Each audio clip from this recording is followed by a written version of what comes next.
Welkom bij Vreemde Bekenden. Haast dat ek wel eens. De kist elkaar net, maar de herkent elkaar wel. In dit programma brengen wij deze mensen bij elkaar. In deze aflevering hebben we Tjitse. En in dit park kwamen wij elke keer zijn vreemde bekenden in. Tjitse is heel nieuwsgierig naar deze man en wil hem graag moeite.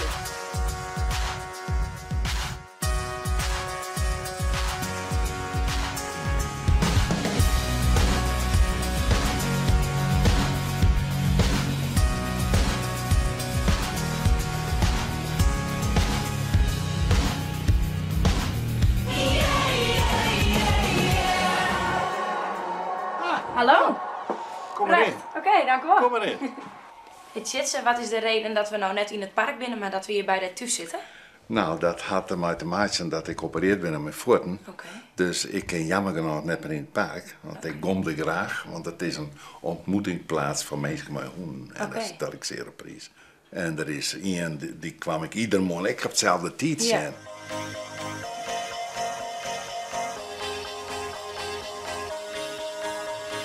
Waarom nou krijgt deze man? Waarom herken je hem steeds? Of is er iets... Haar een baard, als ik Oké. het goed had. Daar herken ik hem aan. Maar ja, omdat je met regelmatig in het begin en dan zeg je goeiedag. Ja. Ik vind het leuk om te ontmoeten, maar een leuk praatje. En dan ging ik weer verder met de hoen en dan vind ik het altijd een prettig idee dat ik eventjes met hem klets sta. Maar verder net dat je zegt, goh, hè, wat een opvallende man of zoiets. Maar wil ik echt net wezen en hij ik net. Nee. Binnen er ik raakvlakken tussen Jo en deze man? Hij liet het helemaal niet op mij. Ik ben Grut. Hij is Lietser. Volgens mij, en je nog krijgt al een helemaal wat ik correct zeg. Volgens mij had hij een baard. Oké. Maar dat ben gewoon dingetjes die je eventjes maar kan praten en dan voel je, er is iets. Ja.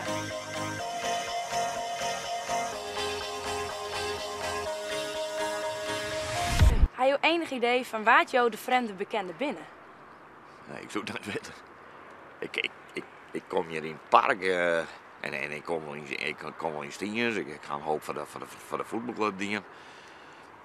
Misschien is daar een van, of het is hier een die hier altijd maar in het park komt. Hè, die gewoon meer uit met de hondjes en dan ben er meer. En dan ga ik wel eens even een babbeltje. Dus ik ken echt een van de parkmeester die met hondjes. Dus ja.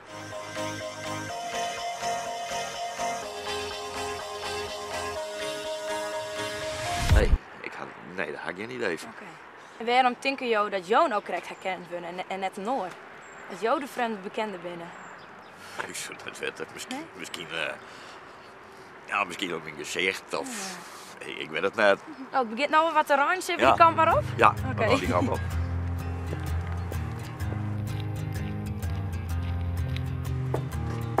Oh, hier bent het er. Ja, dat Zeg maar rondbellen, hè? is thuis. Zie je eens even. Goeie. Goedemorgen. Goeie. Jullie Jongen. Ja. Nou, Dat wij nou een keer in de James Bond film spelen zouden, dat heet net toch, hè? Nee. Nou, kom maar in. Ja.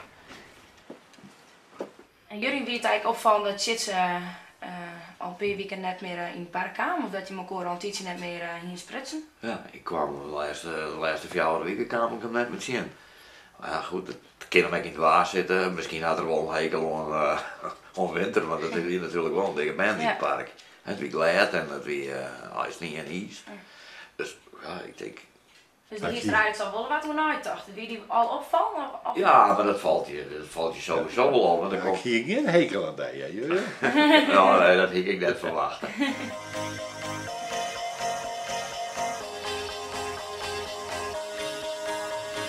Ja, maar de bepaalde mensen komen er altijd om die tijd. Dus als ze er dan net binnen, dan valt het echt op. Is er nog iets waar je nieuwsgierig naar binnen van elkaar? Mijn vraag is Jurjen in dat huis geboren waar hij nu woont? Nee, ik ben er niet geboren. Ik ben in een oude spoorbuurt. Ben ik geboren, maar er waren vroeger sporen, hè? Vroeger had het station hier. En dan waren daar van die jaren bij de Suske stonden daar. Dus ik ben naast het spoor geboren. En toen later ben we nog naar een ander huis verhuisd.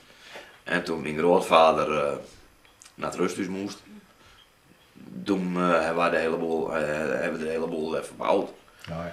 En was toen ben we er kwamen te wonen. Ja, waren jouw ouders de eerste bewoners van het huisje? Mijn grootvader had het huis in 1917 gekocht.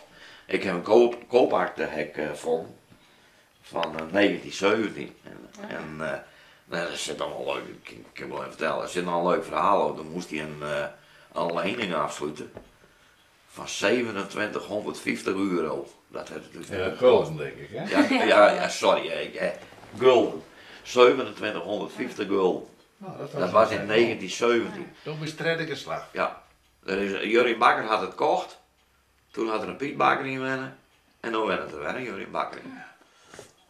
Dat is mooi, hè? Schitterend mooi vind ik dat. Ja. Prachtig. Ja. Nog meer dingen misschien? Nee, dat komt we straks wel in het park, weet je. In het park. Met die park, ik bedoel, horen Ja, samen vind ik weer echt. praten. Ja. En vrouw zei ik wel eens een keer, nou, het heeft wel lang werk. Ja, ik zeg, ik heb eventjes Bijpraten. het even bijpraten. En hoe zal dat dan in de toekomst met hem gaan? Is het nou ook oors, nou je hem samen op hebt praten? Nee. In mijn negen net. Er niks, verhoorde er niks. Dat denk ik, nee, dat het ben, ja, wat een baltje.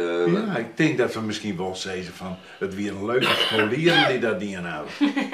Hè? Dat zullen we misschien zeggen. En dan praten we nog even hoe je hebt. Ja. Ja.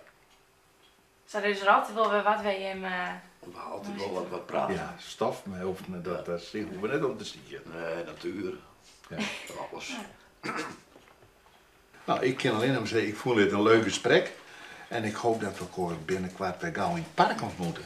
Ja. Hè? Het zit je wel warm, daar is wat kouder. Ja. Maar Ja, maar dat hoop ik wel. We gaan een goede tijd. Ik reken nog maar een 4 dagen, dan hoop ik weer dikke toe te gaan. Oké? Ja. Mooi. Nou, als je elkaar daar vast wil, dan Mooi. Dat reken ik wel. Ja, leuk.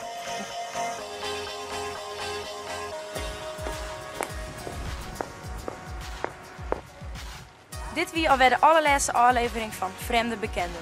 Dankjewel voor het zien.